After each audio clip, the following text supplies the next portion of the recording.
My guest tonight is the mayor of South Bend, Indiana, and the youngest candidate running for president in 2020. His memoir is called Shortest Way Home, One Mayor's Challenge and a Model for America's Future. Please welcome Mayor Pete Buttigieg.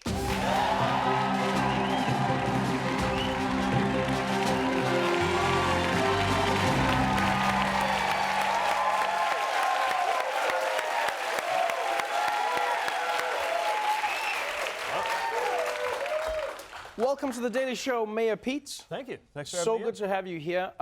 It has been quite a ride for you, man. It's been a whirlwind. 3 months ago, most of the people in the country did not know your name, and now, as it stands, you are sitting at number 3 in the polling.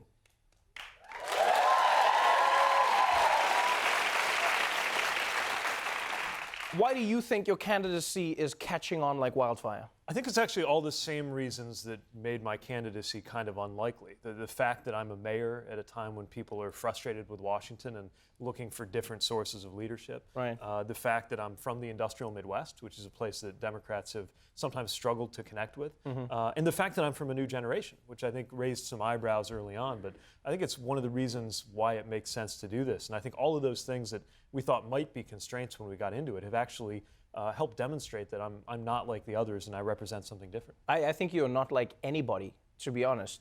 No, because when you look at like your resume and your story, it genuinely seems like you were created in a lab specifically to run.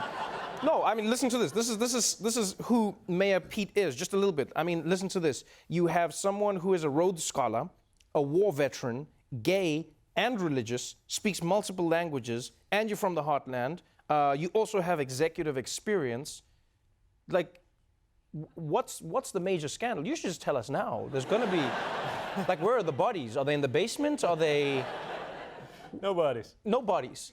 Dude, like, is that just you? Is that how you've lived your life, and then that happened to coincide with the presidential campaign, or is this what you've cultivated in your life? No, I mean, most of the turns in my life came as something of a surprise. I mean, even when I was interested in politics as a student, I never would have guessed that local government would have been where I found a lot of meaning. Right. I'm not sure I would have guessed that moving home to South Bend, Indiana would have been how I would really find purpose and kind of make my fortunes. Not a financial fortune, but that my kind of professional life would be so fulfilling. Right. I think, so much of this is the element of surprise. I mean, 5 or 10 years ago, you would not have said, if we're going to cook up the ideal presidential candidate, let's have a 30-something gay mayor from the Midwest, right?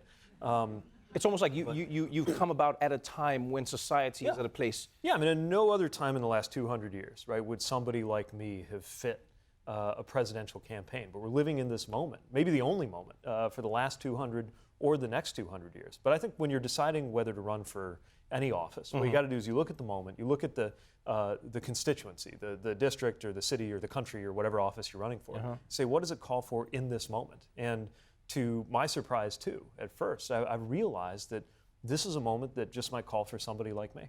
Let me ask you this: when Bernie was sitting in that chair,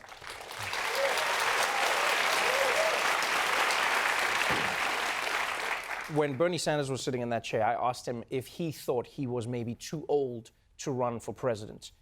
I will ask you the inverse of that question. Do you think that you are too young to be president? I don't think so. I mean, the age to run for president was settled by the founders. It's 35, it's in the Constitution, but also around the world. You see a lot of leaders who are roughly my age, some of them performing magnificently. Look at the Prime Minister of New Zealand, who her leadership was amazing after the Christchurch shootings. Actually younger than I would be when I take office. I like that, when I take office. Yeah, Not if, when. I like that. So, I think it's a moment that's calling for a new generation. And don't get me wrong, I don't mean to say that anybody can or shouldn't or should run because of how old they are. Right. But, one thing, we don't think of it this way because they entered our consciousness at different ages, but actually, Bill Clinton, George W. Bush, and Donald Trump are all exactly the same age. They were all born in the same summer of 1946. So 3 out of our last 4 presidents come from the exact same generation. Which kind of makes sense because at the time it was the largest voting bloc in America. Now, millennials are becoming, it's millennials and boomers represent the 2 largest generations. And it feels like one of those moments. And what's really been exciting as I address crowds from Iowa to South Carolina is that there are a lot of voters my parents' age who are even more excited about generational change than a lot of the voters who are my age or younger. You have been part of a conversation that has really spread like wildfire in the country. And it's spread like wildfire on TV as well, in the media. People speak about Mayor Pete. Some people have said, the reason you get so much media coverage is not unlike Joe Biden or Bernie Sanders.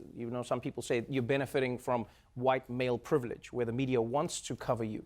And candidates who maybe would be of different skin colors wouldn't get the same level of coverage. Do you think you're benefiting from that, or do you think there's something else that gets the people going, that puts you in the spotlight? Well, I'd like to believe it's my qualities and my message, but I've been reflecting on this because one of the things about privilege, especially things like white privilege or male privilege, is that you don't think about it very much. It's being in an out group where you are constantly reminded of it. It's not when you're in a majority or a privileged group. And so I try to check myself and make sure I try to understand the factors that help explain why things are going well. Then again, there's a lot of ups and downs. We're having a very good moment. We've been having a good few weeks, but I'm under no illusion that it's just going to stay like this indefinitely. We're going to have a lot of challenges as we get from here into the actual voting early next year and hopefully on to the nomination and the election. But I do think that there's a media environment that kind of pushes people into lanes whether they comfortably fit there or not. And I do think it's simply harder for candidates of color or for female candidates, and I'm very mindful of that. The only thing I know how to do about that from where I'm sitting is to try to be true to a message and a vision that's meaningful and to be as respectful as I can of the others. I don't view myself as having opponents, but competitors. And I think each of us needs to compete based on what we have to offer.